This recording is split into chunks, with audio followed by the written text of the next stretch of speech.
9470kHz, 9470kHz. 여기는 RBS입니다. 대한민국 헌법 제3조. 대한민국의 영토는 한반도와 그 부속 도서로 한다. 북한에 있는 동포 여러분도 헌법상 대한민국 국민입니다. 혹시 지금 북한을 탈출한 분들 중에 중국 외에 태국, 라오스 등 제3국에 계시다면 대한민국을 국적으로 이야기하십시오. 대한민국, 사우스 코리아라고 이야기하십시오. 그리고 제3국에서 대한민국 대사관을 찾아가시면 됩니다.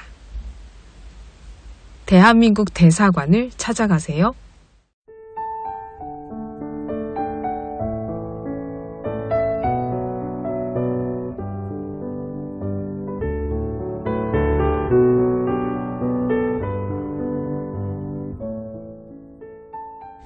굳은 비 나리는 가을밤. 윤봉주. 벌거숭이 그대로 잠자리에서 뛰쳐나와 마루에 쭈그리고 서서 아인양하고 쏴 오줌을 쏘. 1936년 10월 23일 윤동주의 시입니다. 어제까지 비가 주룩주룩 내렸어요. 비가 종일 내리던 명절과 휴일이 지나고 계절이 변했네요. 기온이 뚝 떨어진 오늘 외출하는 사람들의 옷이 두터워졌습니다.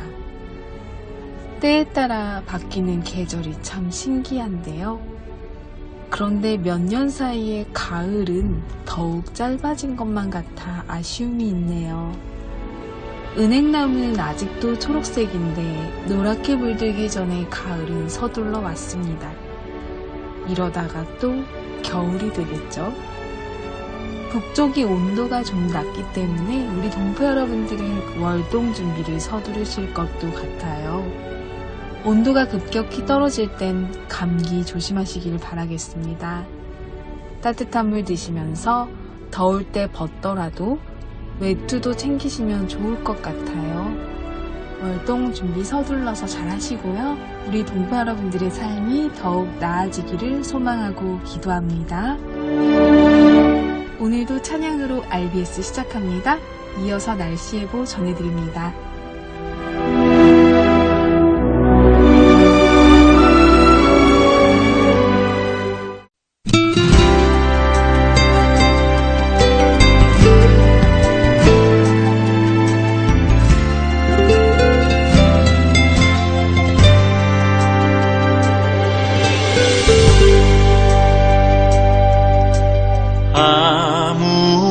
아무것도 두려워 말라.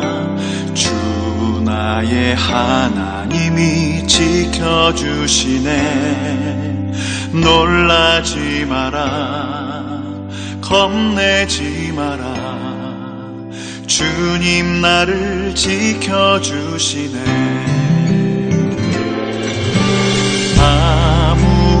아무것도 두려워 말라. 주 나의 하나님이 지켜주시네. 놀라지 마라. 겁내지 마라. 주님 나를 지켜주시네. 내 맘이 힘에 겨워 지칠지라도 주님 나를 지켜주시네.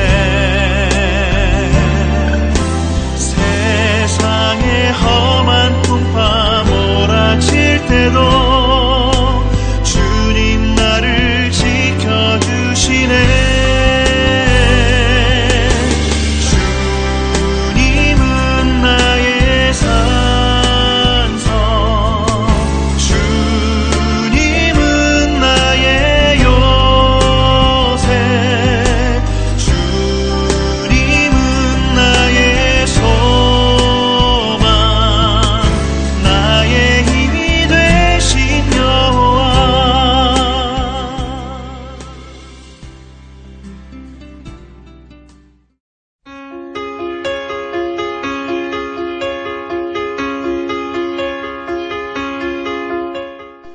북한 종합 날씨 예보입니다. 내일 평북 가끔 구름 많고 평남과 함경도, 황해도 대체로 흐리겠습니다. 오후부터 황해도, 저녁부터 평안도와 함경도 곳에 따라 비 오겠습니다. 모레는 전 지역 대체로 흐리고 새벽까지 평남과 황해도, 오후까지 평북, 밤까지 함경도 곳에 따라 가끔 비 오겠습니다. 글피는 전 지역 대체로 흐리고 오후부터 곳에 따라 비 오겠습니다. 예상 강수량은 황해도, 함남 5에서 30mm, 평남 5에서 20mm, 평북, 함북 5mm 안팎 되겠습니다. 지역별 날씨 예보입니다. 평안남도 평양 내일 흐리고 오후에 가끔 비 오겠습니다. 모레는 흐리고 오전에 한때 비 오겠습니다. 글피는 흐리고 오후에 비 오겠습니다. 최저기온 13도에서 최고기온 23도까지 오르겠습니다. 평안북도 신의주 내일 구름 많고 날씨 흐리겠습니다. 모레는 구름 많고 글피는 날씨 흐리겠습니다. 최저기온 12도에서 최고기온 22도까지 오르겠습니다. 자성 내일 구름 많겠습니다. 모레는 날씨 흐리고 글피는 흐리고 오후에 가끔 비 오겠습니다. 최저기온 7도에서 최고기온 19도까지 오르겠습니다. 황해도 해주 내일 흐리고 오후에 비 오겠습니다. 모레는 흐리고 오후에 한때 비 오겠습니다. 글피도 흐리고 오후에 비 오겠습니다. 최저기온 15도에서 최고기온 24도까지 오르겠습니다. 개성 내일 흐리고 오후에 가끔 비 오겠습니다. 모레는 날씨 흐리고 오전에 가끔 비 오겠습니다. 글피도 날씨 흐리고 오후에 한때 비 오겠습니다. 최저기온 15도에서 최고기온 22도까지 오르겠습니다. 함경남도 함흥 내일 흐리고 오후에 한때 비 오겠습니다. 모레와 글피는 날씨 흐리고 한때 비 오겠습니다. 최저기온 10도에서 최고기온 20도까지 오르겠습니다. 해산 내일 흐리고 구름 많겠습니다. 모레는 날씨 흐리겠습니다. 글피는 날씨 흐리고 오후에 가끔 비 오겠습니다. 최저기온 8도에서 최고기온 18도까지 오르겠습니다. 함경북도 청진 내일 흐리고 오후에 한때 비 오겠습니다.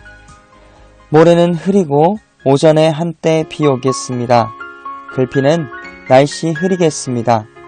최저기온 11도에서 최고기온 16도까지 오르겠습니다. 무산 내일 구름 많겠습니다. 모레는 날씨 흐리고 구름 많겠습니다. 글피는 날씨 흐리고 오후에 가끔 비 오겠습니다. 최저기온 2도에서 최고기온 13도까지 오르겠습니다. 바다 날씨 예보입니다. 동해 북부 앞바다와 먼바다 내일부터 글피까지 날씨 흐리고 한때 비 오는 곳이 있겠습니다. 파고는 앞바다와 먼바다 1에서 1.5m 되겠습니다. 서해 북부 앞바다와 먼바다 내일 날씨 흐리고 오후에 가끔 비 오겠습니다. 모레는 날씨 흐리고 오전에 가끔 비 오겠습니다. 글피도 날씨 흐리고 오후에 비 오겠습니다. 파고는 앞바다 0.5m, 먼바다 0.5에서 1.5m 되겠습니다. 오늘의 말씀 사랑은 이웃에게 악을 행하지 아니하나니 사랑은 이웃에게 악을 행하지 아니하나니 그러므로 사랑은 율법의 완성이니라. 그러므로 사랑은 율법의 완성이니라. 사랑은 이웃에게 악을 행하지 아니하나니 그러므로 사랑은 율법의 완성이니라. 로마서 13장 10절 말씀. 아멘. 이상 날씨였습니다.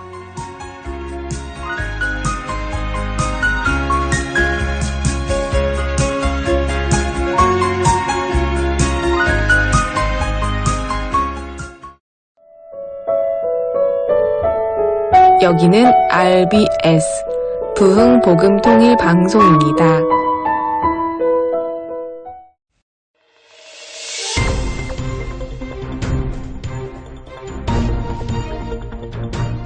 한반도 소식을 전해드립니다.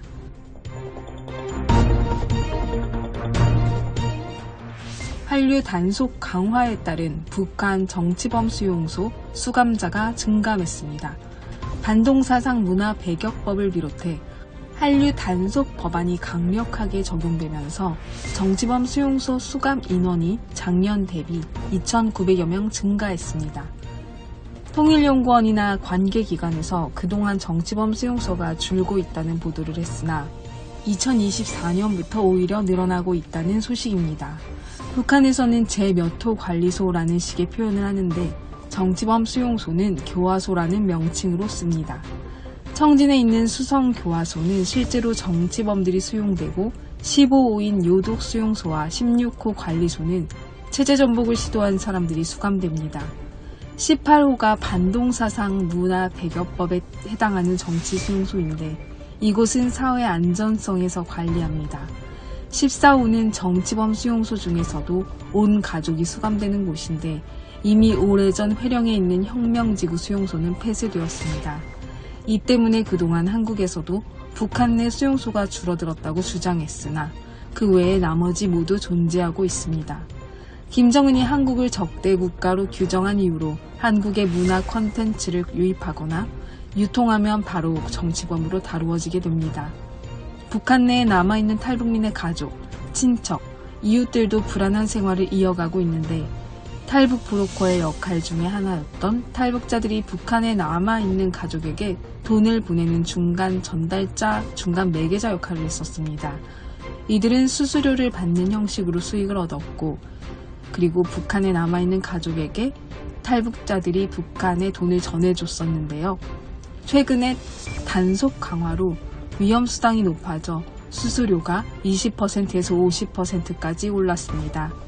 탈북민들이 경제적 부담을 안고도 북한에 남은 가족과 친척을 살리려 보냈던 송금이 현실적으로 불가능해졌습니다. 중간 전달자 역할을 했던 브로커들은 중국 휴대전화를 사용하여 사진 또는 동영상 등으로 가족 간의 생사 확인을 해주는 역할을 했으나 단속이 강화되자 이 또한 어려워진 상황입니다.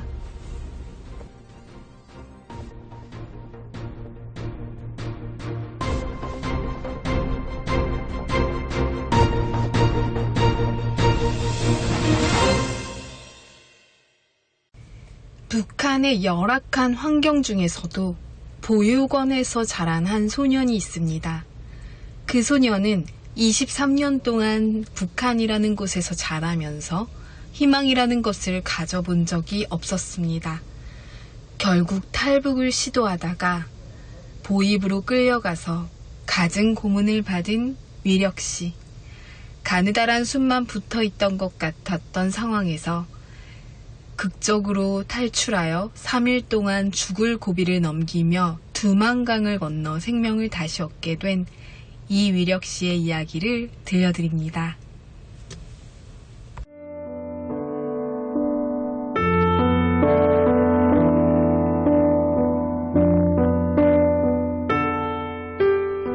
그래서 그는 한국에 온 후 오직 돈을 많이 벌어야겠다는 생각으로 거제도에 있는 조선소에서 일을 했습니다.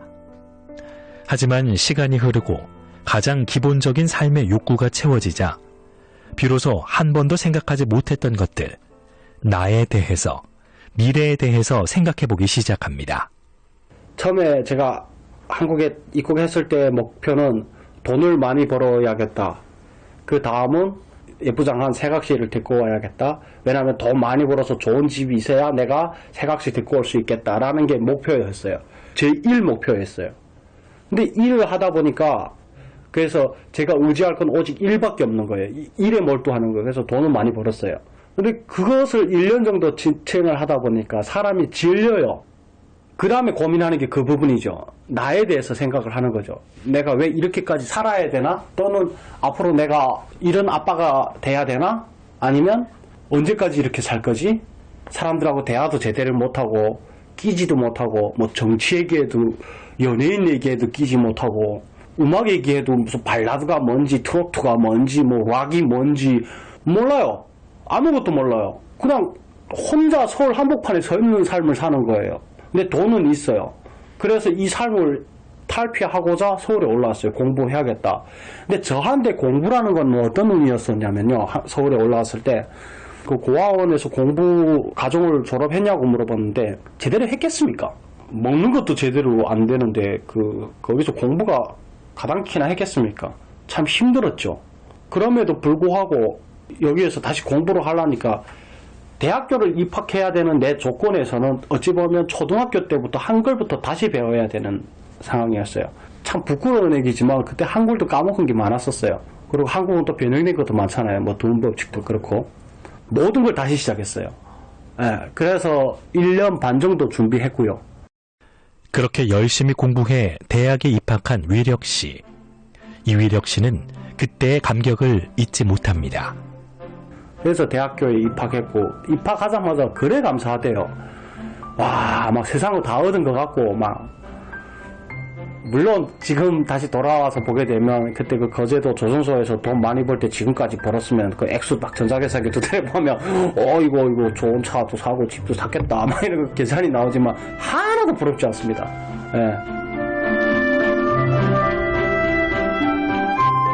그 경찰행정 전공했어요.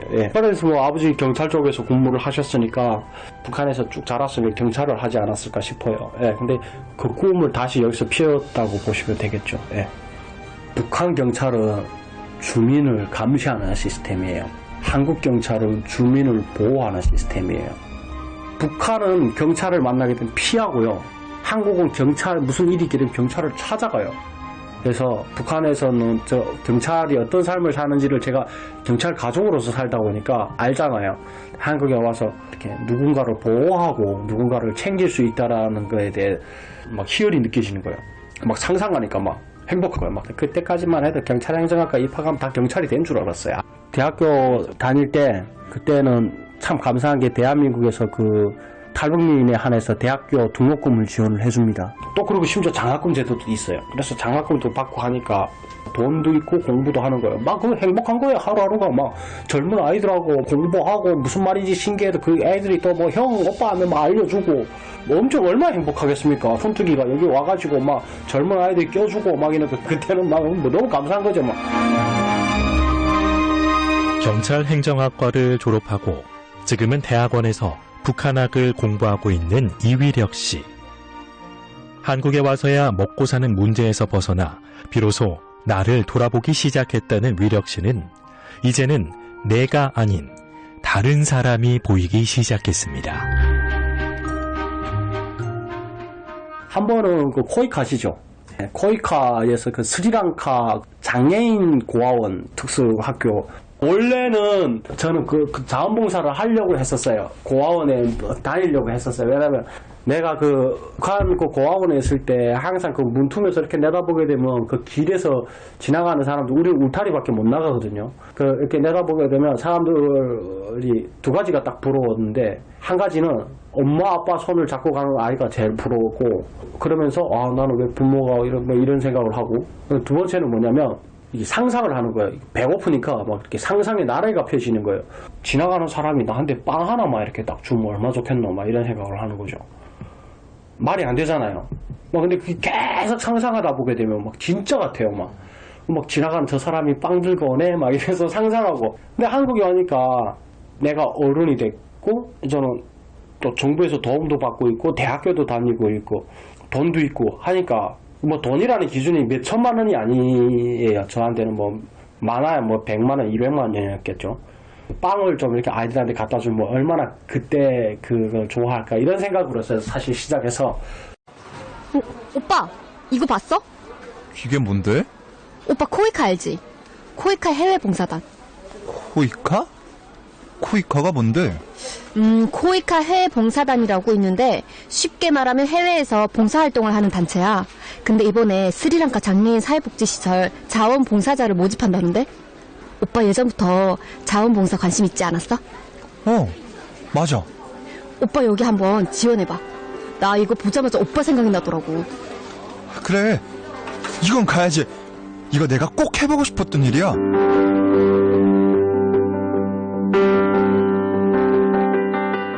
그러다가 스리랑카 자원봉사 딱 갔는데 그 아이들을 보니까 북한 고아원 같은 거예요. 시설이 어느 정도 연약하라면 딱 들어가자마자 우리 한영회를 하는데 이렇게 나무 장작 있잖아요. 이런 나무 꼬챙이 같은 거 하나 이렇게 딱 이렇게 수직으로 팔에다 이렇게 떼고 바이올린 치는 거예요. 뿌르르르르 이렇게 한영회 한다니까. 그리고 그 인도의 그 특유의 춤 같은 게 있습니다. 그럼 막 이렇게 춤추고 어린 아이들이 장애가 있는 아이들이 그리고 이렇게 맨손으로 이렇게 아코디언 칩니다. 예. 이거 치고 이렇게 싹 이렇게 웃으면서 아주 행복하게 웃으면서 치고 있고 그리고 어떤 친구는 이렇게 첼로로 칩니다. 이렇게 나뭇가지를 수직으로 세워서 이렇게 이렇게 하는 거예요. 행동으로 그렇게 하는 거예요. 우악 울었어요. 그때 너무 눈물 나는 거예요. 그게 왜냐면 참 그게 여러 가지 감정이 교차했던 것 같아요. 왜냐면 내가 이 친구들이 그런 순수함 그리고 그 친구들의 그 맑은 눈을 보면서 아 내가 고아원에 있을 때 눈빛하고 똑같아. 참 이렇게 순수했었지. 그리고 그 우리를 반겨주는 그 감사함. 또 두 번째는 내가 좀 이기적으로 살고 많이 잊고 살았구나라는 생각. 내가 뭔가를 받으려고 뭔가를 나는 갑의 관계에서만 생각을 했었는데 참 이 아이들에게 내가 다시 한번 내가 무릎을 꿇어야겠다라는 생각 같은 게 들었고 너무 감동을 받았던 거죠.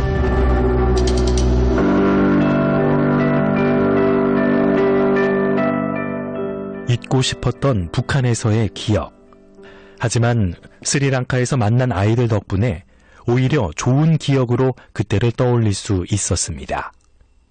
그렇게 아이들을 통해 치유받은 위력 씨는 이후에도 봉사활동을 계속 해나갔습니다. 내가 좋고 그 아이들을 보면서 다시 초심을 얻을 수 있고 그 순수한 그 눈동자 보면서 내가 정말 다시 한번 내가 한국에서 열심히 살아야겠다 이런 생각도 들고 그리고 내가 고아원 출신으로서 그 아이들에게 더 친근하게 할 수 있는 텔레파시 같은 게 분명히 존재하고 연결고리가 분명히 있고 그래서 그 친구들을 만나게 되면 내가 제일 그 친구들한테 잘 어울릴 수 있게끔 먼저 웃어주고 말 장난 까고 뭐 다른 사람들 예를 들어서 조심조심 간다면 난 발로 엉덩이도 툭 차고 막 이렇게 그냥 가는 거예요. 근데 제일 힘든 거는 그렇게 있다가 헤어질 때 모른 척하고 헤어지는 게 엄청 힘들어요. 눈물 나요. 그렇게 가급적 막 친하게 지내다가 딱 헤어지게 되면 애들이 우는 애들이 있거든요. 여자애들이랑. 엄청 힘들어요. 그러면 그게 또 다음에 만날 수 있는 연결고리가 되는 거겠죠. 그러니까 이 자원봉사가 저는 그랬어요. 기대하고 가면 안 돼요. 그냥 아무것도 이유 없이 가야 돼요. 이유 없이 가고 하고 그냥 감사한 걸로 딱 끝내야지. 뭔가 인사했으니까 다음에 갔는데 왜 너희는 아직도 이렇게 살아 이런 마인드 들고 이렇게 하게 되면 이거 자원봉사 다닐 필요가 없어. 오히려 상처 줘요. 그러니까 막 이유 없습니다. 그냥 가면 행복해요. 그냥 내가 예를 들어서 100만 원짜리 수업이 아닌 1000만 원짜리 수업을 받고 온다고 보면 돼요. 한국에 오면 더 열심히 살 건데 그러면 진짜 좋아요.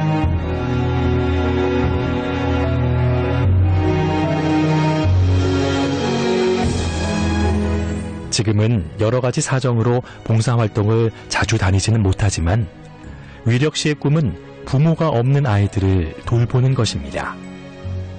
내가 기회가 된다면 정말 기회가 된다면 고아원을 차려보고 싶어요. 그런 생각이 있고 항상 일을 할 때 돈도 돈이지만 뭔가 이렇게 좀 사명감을 가지고 하려고요. 지금이 아닌 내가 이거 언제든지 그 10년 뒤에도 내 말이 도마 위에 올라설 수 있다라는 이런 생각과 그리고 항상 누군가를 위해서 주제에 뭐 누구 위해서 산다는 건 참 그렇긴 한데 그냥 그런 마인드로 하려고요. 그래서 분명히 통일되게 되면 저가 필요 안 하겠습니까? 그 전에 저는 준비를 철저하게 해야겠죠. 분명히 제 역할이 있을 것 같고 그래서 이런 거를 내다보면서 제 뭐 논문이라든가 전 미래 같은 것을 설계해야겠죠. 또 지금 하고 있고 다 감사하죠. 솔직히 저는 그래요. 제가 뭐 엄청나게 부유하진 않거든요. 지금 가방 메고 다니고 지갑에도 5,000원짜리도 없지만 이제라도 고기 먹을 수 있습니다. 저녁에 삼겹살 먹을 수 있어요. 명절이 아닌데도요, 심지어. 그죠? 그리고 이제라도 저는 반찬 5가지로 만들 수가 있어요. 전혀 삶에 문제가 안 되게 하는데도 이게 얼마큼 감사한 삶이에요. 여기에서 뭘 더 원해요? 어차피 죽을 건데, 천국 갈 건데, 뭐가 그래, 또, 그런 거 필요 없습니다. 진짜로, 그냥 다 감사해요, 이런 게.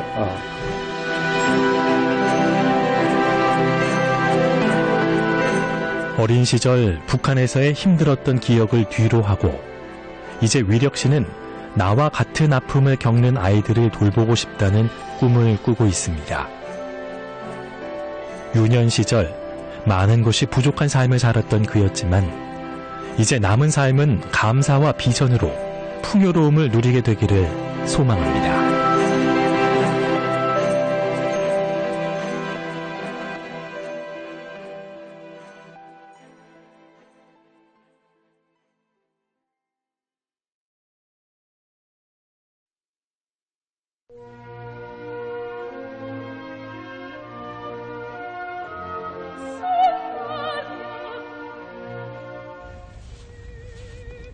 새 생명을 얻어 지금은 예수님을 전하고 자신처럼 어려운 어린 시절을 보내는 아이들을 위해 더욱 일하고 싶다는 꿈을 이루고 있는 위력씨. 위력씨는 이곳에서 자유복음 통일의 발판이 되고 있습니다. 위력씨가 통일이 된 이후 어려운 아이들을 더욱 많이 도와서 통일 한국을 넘은 전 세계 어린이들이 마음껏 꿈을 꾸는 세상을 만드는 데 힘을 보태는 귀한 사람이 되기를 응원합니다.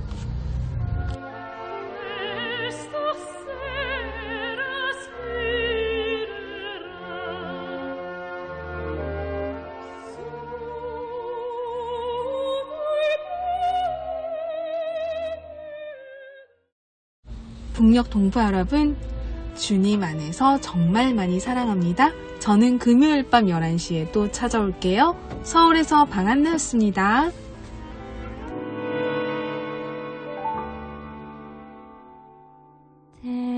때로는 너의 앞에